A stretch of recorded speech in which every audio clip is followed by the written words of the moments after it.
Machine guns or something like that, AK-47s, and That time I was totally depressed to see those migrant people. he said, I think what the 20th century will be most remembered for is that the population went through the world's resources so quickly without any thought for the future. Copy link, okay, recording. Recording is going. Okay. Hello. Welcome again to Evil O. This is Wazo X Wazwo from Udaipur. And first, before we get into this again, I'm going to say, please like and subscribe. Important. Helps the video circulate on YouTube, so please do that. Today, I'm speaking with one of my favorite upcoming young artists, I will say. A printmaker, but a very talented person, Mr. Chandan Bez Baruah from Assam. How are you today, Chandan? Now a little bit better, but not perfectly all right. But hopefully maybe it will be perfect within this week. You're speaking from Delhi, right? You're in New Delhi currently? I'm in Delhi NCR. It is Vaishali in Ghaziabad, NCR. It is Okay. Yeah, I think, I have problems with depression too. I sink into horrible depression sometimes. People like Ganpat know this very well. And I find generally if I find something to keep myself busy, just, eat better food and get some exercise, eat some fruits and vegetables. And generally I start feeling better just doing that, find a project to get involved in. I get depressed when I have nothing to do. Right. So, but how are you dealing with the lockdown and with COVID?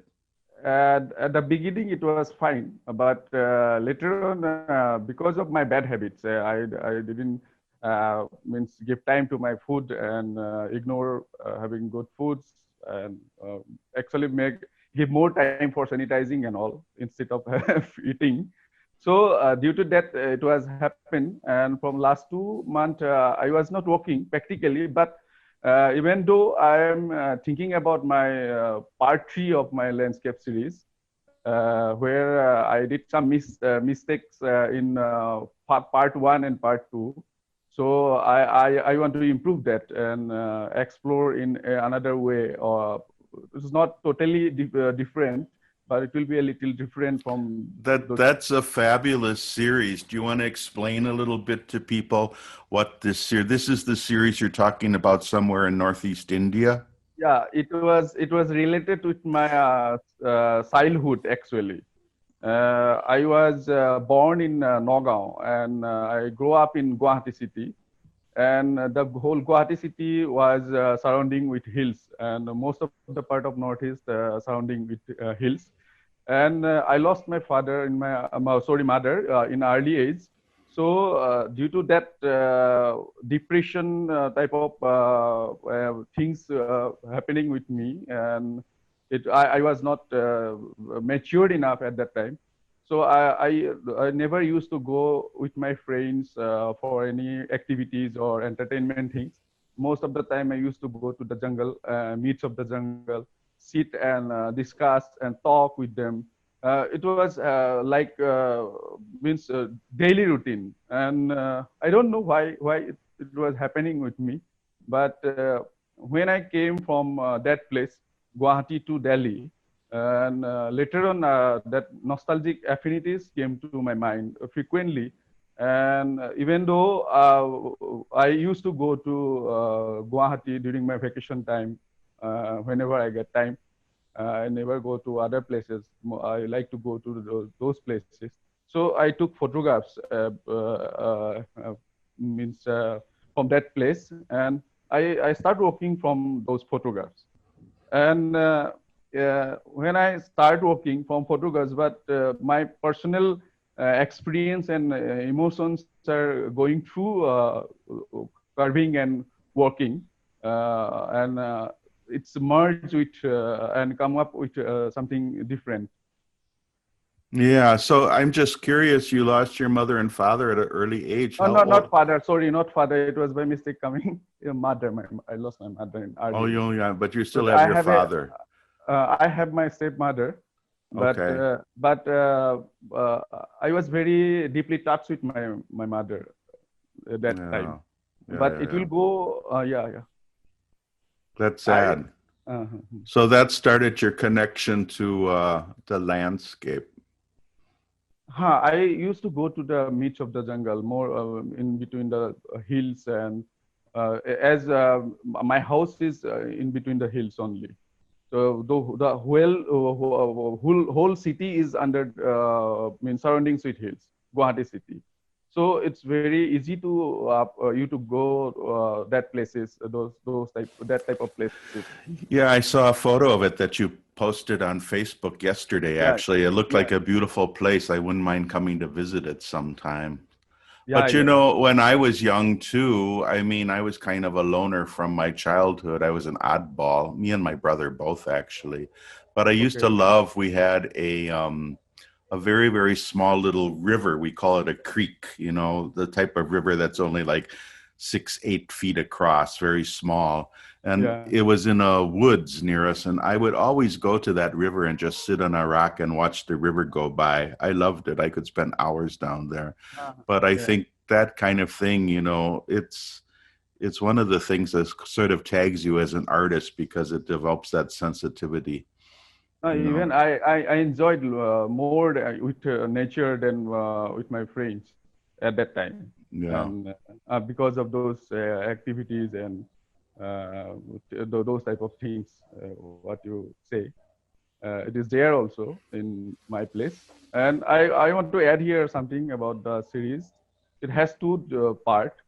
The part was started due to the affection or affinities of nostalgic affinities, but the second part was started like nature provoking me itself uh, due to the urbanization, and those type of things are coming on my landscape. And during technical issue also there means I use in a different way of cutting and arranging the compositions, and my involvement, my stories are there with each and every landscape. It's an interesting series because, yes, you're doing the woodcuts from photography.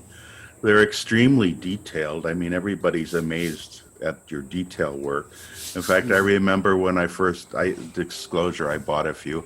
When I first started buying a few of your works, I remember asking you if these were laser cut, Yeah, yeah, because there was so much detail. I was like, well, did he laser cut these or what? But I mean, you have videos on YouTube of you hand cutting this. It's quite incredible to me, the amount of labor that you put into it and yeah, skill.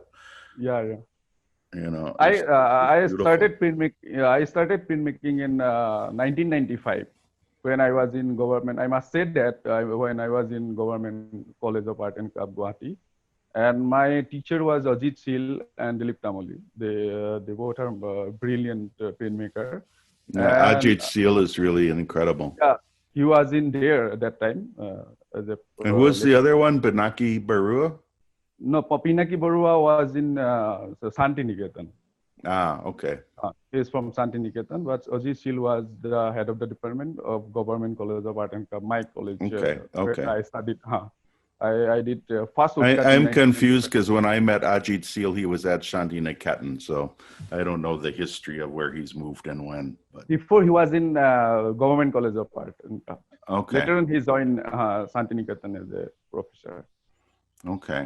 Uh, So before that, before the series somewhere in Northeast India, you were doing some of the first works you showed me, which was when I was showing my print exhibition at the Habitat Center in New Delhi, I remember. And you came up and you showed me some of your portfolio and yeah, you yeah, sat and talked with me for a long time.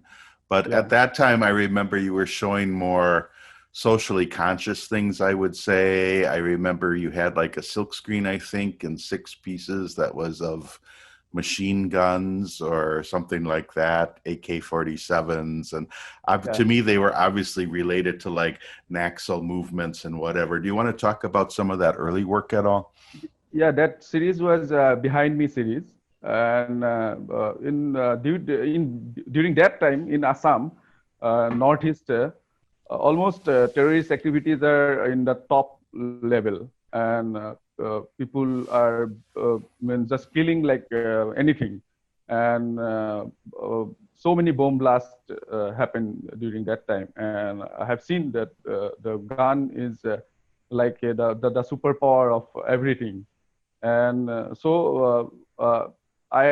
started that series, and it was circumstances, that time circumstances. But after that, I stopped that series, and I go to my self-portrait. Then You also behind. did some of sort of average people type scenes also, I seem to remember, yeah? Uh, you are asking about the lithography Yeah, near maybe the Saraikela. lithography, maybe, yeah. I started one lithography series in 2014 when I was in Guri. It was near Saraikela bus stop.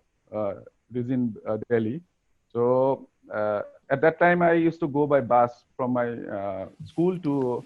You know, I was going to guess bus stop, but I wasn't sure and I held back, but I am happy to know it is bus stop series. So Yes. I used to go by bus at that time as people suggest me. I was new, and so they suggest me to go by bus and send the bus from Saraikela bus stop. So I used to send the bus for another bus. Wait there in Saraikela bus stop almost for 15 minutes to 20 minutes every day. So I have seen those eyes of those people. They have their own stories to say, and they are just make a living and making a living under that place, and they are eating. Their everything is going there only.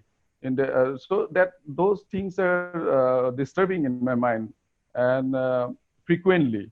So after that I start working on that series, and that one also I work from photographs only. I took photograph, then I start working from photograph. you From that know, place I start. when you first showed me some of that early work at Habitat Center, I didn't relate to it real strongly, and I didn't get really enthused about you till the Somewhere in Northeast India series. But now that I look back at that early work, I find it really compelling, and I really love it now. You know, so the new series opened up my vision to see the early series in a new way, because you had incredible talent going on there. You know, and you Actually, still do. I'm not very fluent in English language, and because of that, I was not able to say hey, hi, or yes to you at the beginning. But I'll try to explain my my experience. Uh, Actually, that time I was totally depressed with to see those migrant people, and I have seen the Lamborghini go through the backside of them, and they're making they're just eating the kids, the 13 to 12 years, 13 years girls are there, and it was horrible for me, horrible No. experience. Mhm. A lot of history. But I feel, with the Northeast India series, keeping the rest in mind and just what's going on in Assam and the social conflict in the Northeast and all the problems that are there. When you look at that landscape, somehow it's like a silent witness, I would say, like a silent witness Yeah. as to everything that's going on. The land is always there, the land is there and it's witnessing these things.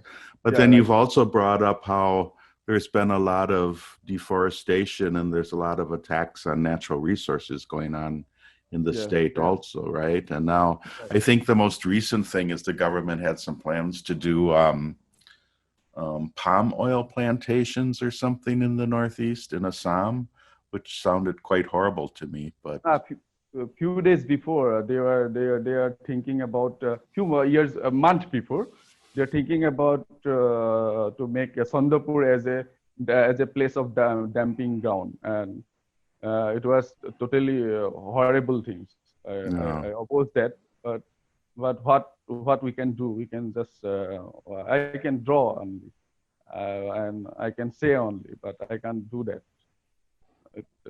We have to think. We all the I want to say here that it is a global issue, and globally we have to think about the nature. If we don't think about the nature, then the new generation will be going to just think about us as that we have not done anything for them, because gradually we'll be going to spoil the air also. I listened to a speaker one time. This was like a couple decades ago already in the US, but he asked the audience, what do you think the 20th century will be most remembered for? And some people said World War II, and some people said the invention of nuclear energy, and some people said the invention of the computer. And then when everybody was done, he said, I think what the 20th century will be most remembered for is that the population went through the world's resources so quickly without any thought for the future. And that really struck me, that the 20th century would be remembered as the time that people just squandered our natural resources and ate up wilderness, And Right. it's true. So much is already gone. Yeah, right. I'm agree. And I get, I'm sorry, I'm babbling a little bit here, but I notice, it's part of our human nature maybe, but, I get visitors here in Udaipur, Okay. or when I lived in Goa, and you would take them to some like sort of wild place that was untouched, where there's just beautiful green hills, say. Yeah. And one of the first things that so often comes out of people's mouths is, oh, wouldn't it be wonderful to build a house here? And it's like, well, that's always the beginning of the end. Yeah. It's always the beginning of the end. So we destroy everything for our selfish attitude. Yeah. And we must say like that, and we must think about that. This is the right time to think. And yes, nature will going to do that. Otherwise, if we don't think about that, and it will be late for that. Right. We can't help us at that time if nature will going to do that. Right. In front of the nature, we are nothing. Well, what happens, and I see it in Udaipur because Udaipur keeps expanding, although it hasn't gone nearly as bad as Goa has, for example. But, people, they're Indians a lot, because there aren't that many foreigners here. So they, they have extra money. They've made some money. And the first thing they want to do is build the farmhouse out in the countryside, which everybody wants. So first you get one farmhouse, 2, 3, 4, 5. By the time they're up to like 30 farmhouses, then it's like they're tired of driving to the city. So somebody opens up a little shop, then somebody puts in a petrol station, and pretty soon they're living in the city. Yeah. It follows them. So. In everywhere in India, in Assam, in Northeast also, we destroyed everything. Yeah.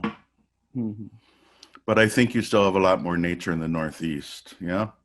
Yeah. I've never been. Someday I'll have to come and visit. Anytime. I'll be happy to be with you.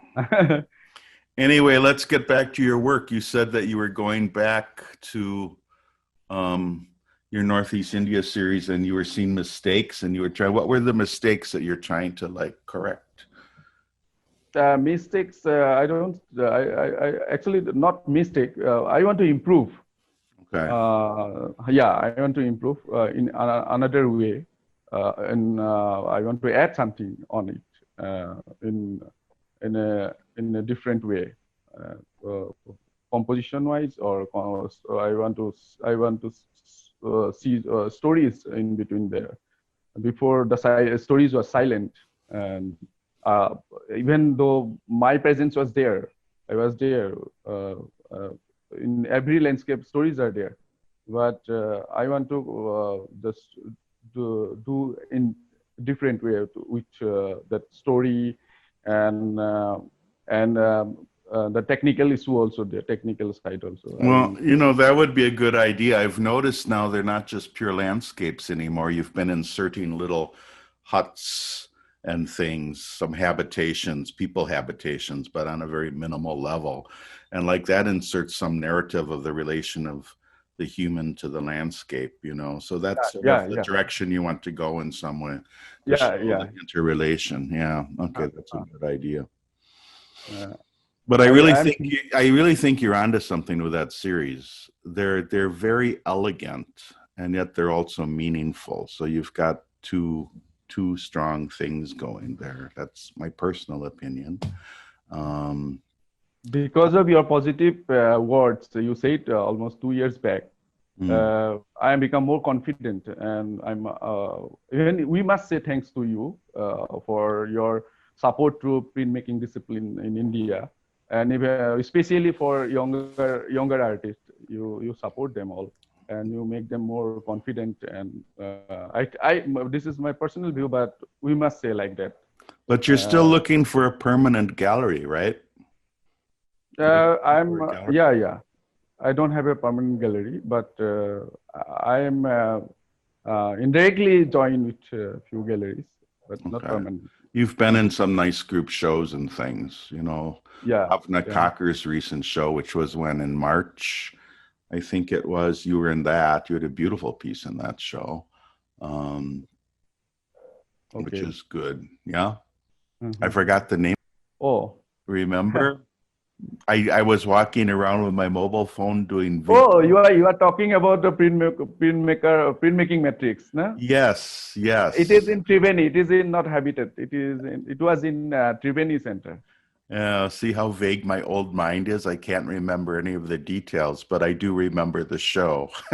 Yeah, yeah, yeah, yeah. Okay, yeah, that was The a good brilliant, one. one of the brilliant printmaking show I have seen.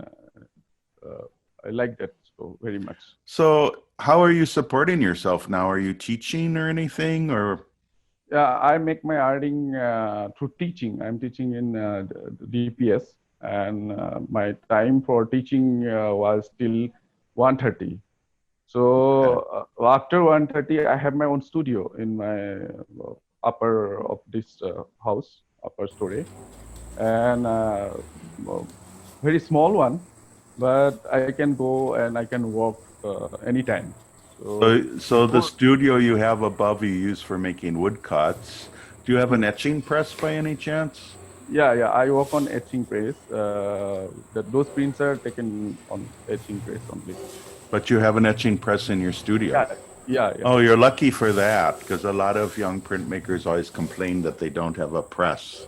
yeah, yeah. So you're lucky you have the etching press, very much so. Right, right. I make That- my own bargain. I just before when I was searching for a press, and that time I make my own bargain. And even when I started printmaking in 1995, I go to the bladesmith and ask them to make tools as I draw for him, and he make those tools, and I start working with those tools. So we started from that place, and nowadays materials are available. We can buy anything from all over the world. So very flexible. So things are not like that when we started. right. Okay. So is there anything else I'm missing in asking you? Any other series you would like to speak about? Do you work in medias other than printmaking?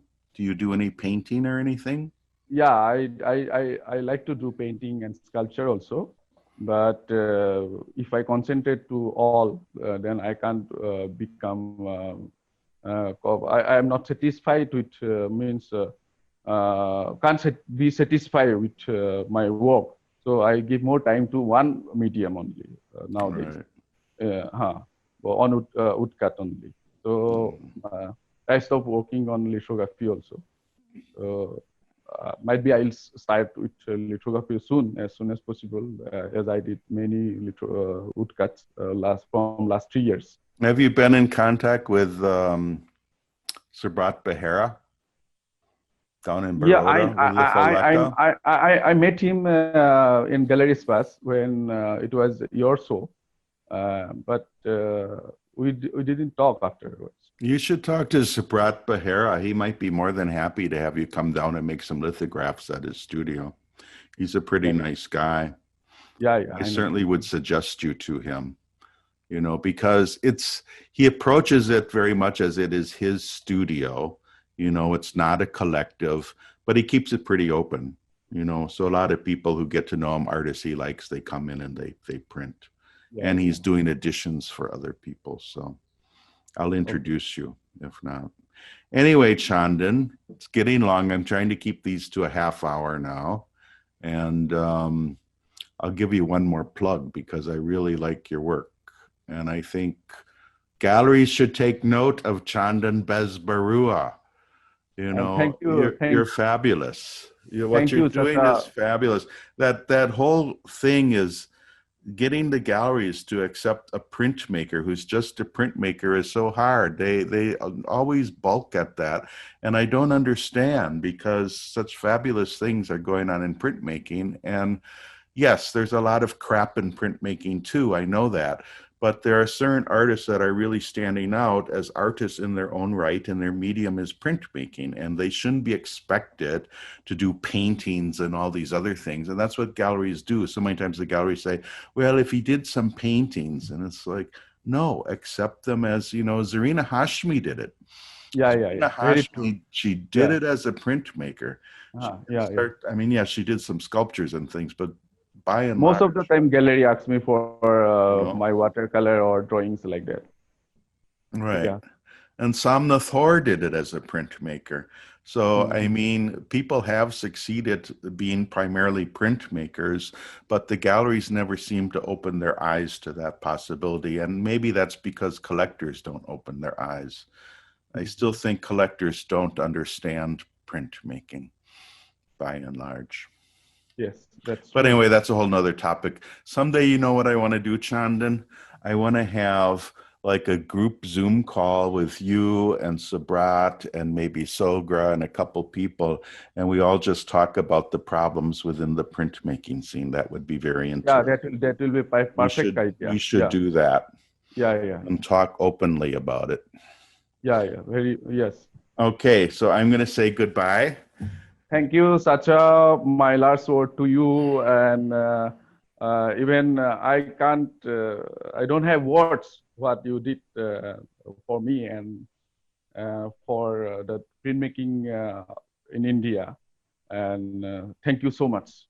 Okay, enough of all the glowing praise bestowed upon me, which I don't deserve.